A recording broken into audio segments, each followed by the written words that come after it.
Matt Smith. Good evening, this is Sky News at 10. The government has raised the terror threat level in the UK to severe tonight. It means that a terrorist attack is now highly likely. The Home Secretary Alan Johnson said the decision was based on an analysis of intelligence, but he insisted there was no suggestion that any attack was imminent. He also urged the public to be vigilant. Sky's Alistair Bunkle now reports. The Home Office categorises the terror threat to the UK on 5 levels, from low to critical. Severe is the 4th level and means that an attack is now considered highly likely. Moving to this different threat level says, yes, we have to be more alert, and it means that an attack has now moved to the level of being likely. We have absolutely no intelligence to suggest that it's imminent. The government constantly receives intelligence through MI5, MI6 and GCHQ, and of course from foreign intelligence services. The Home Secretary wouldn't expand on what the new information is that led them to raise the threat level. For obvious security reasons, he never would. The appraisal centre looks at all factors, and no one should draw any assumptions from this. And the fact that we've moved to another threat level means that we put more resources in, we heighten the state of vigilance. It shouldn't be thought to be linked to Detroit or anywhere else for that matter, because I mean, we would obviously not be specific about those kind of issues. So we can only speculate on what new intelligence the government is acting upon, and it is very possible that events in recent weeks could have something to do with it.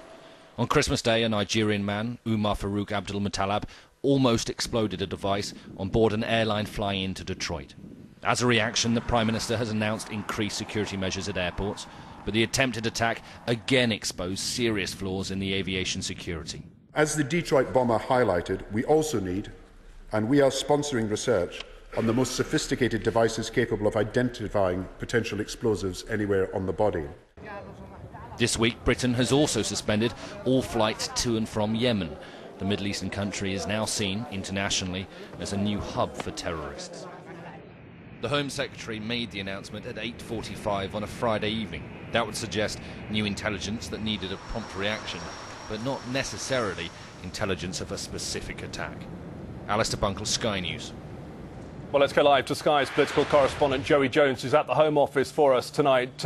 Joey, there's no indication of what this threat could be, but what can we make of the timing of this announcement, 8:45 on a Friday night?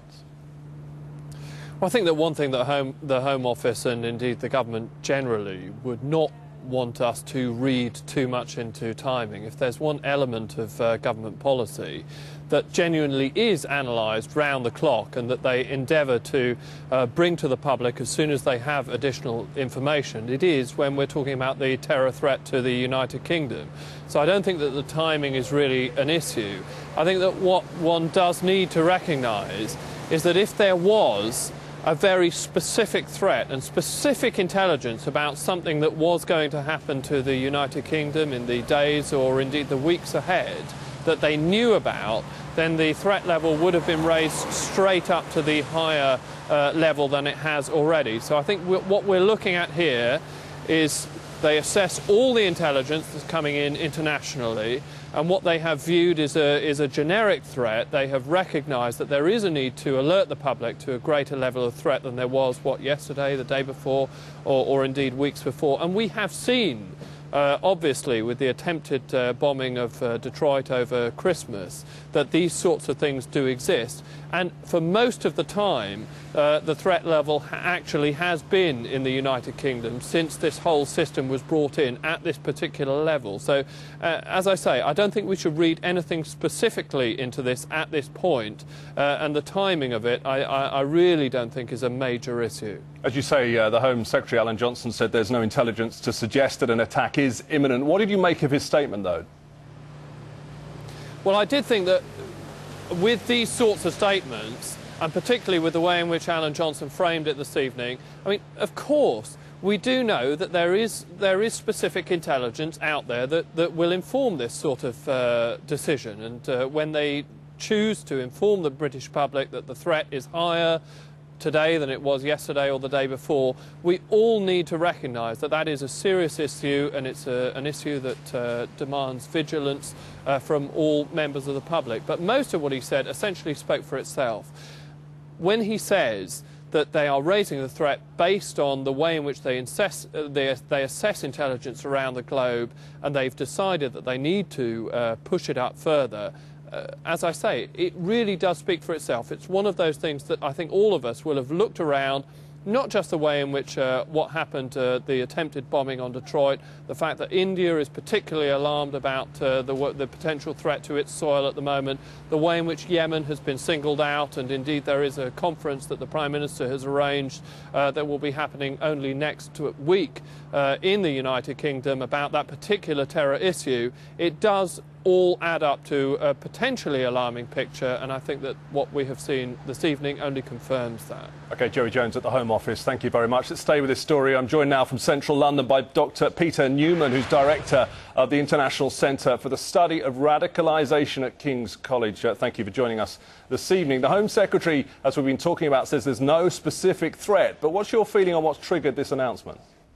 Well, as your previous speaker said, I think it is a reaction to the general situation as a result of Detroit, as a result of the situation in Yemen, as a result of the situation in India. And, of course, we have a very important forthcoming conference in London about Afghanistan and Yemen. I think taking all this together would have led to the conclusion the situation is probably more problematic than it has been for the past few months.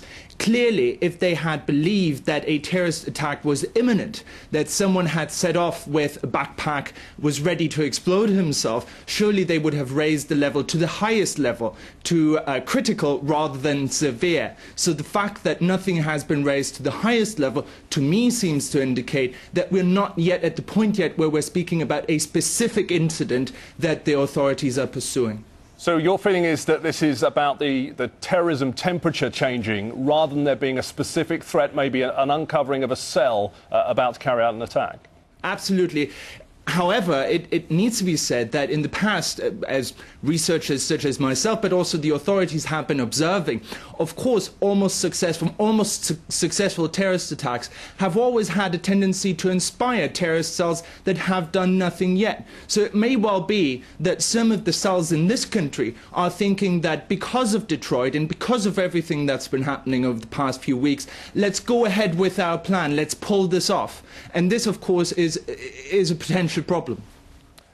You mentioned the Yemen and Afghanistan conference next week. Is there any feeling, is there any talk on the internet, is there any hunches that that may be a possible target? No, to my knowledge, there's no such talk. Even though this conference is being talked about, it's being talked about in terms of the contents. And of course, you will find all sorts of stupid comments about the conference. But there's no serious talk that I would be aware of that this target is a specific threat, or that in any of the serious Al-Qaeda-related forums, serious groups would have articulated anything specific against London. OK, Dr. Peter Newman from King's College, thank you for joining us tonight. Thank you. Well, this is Sky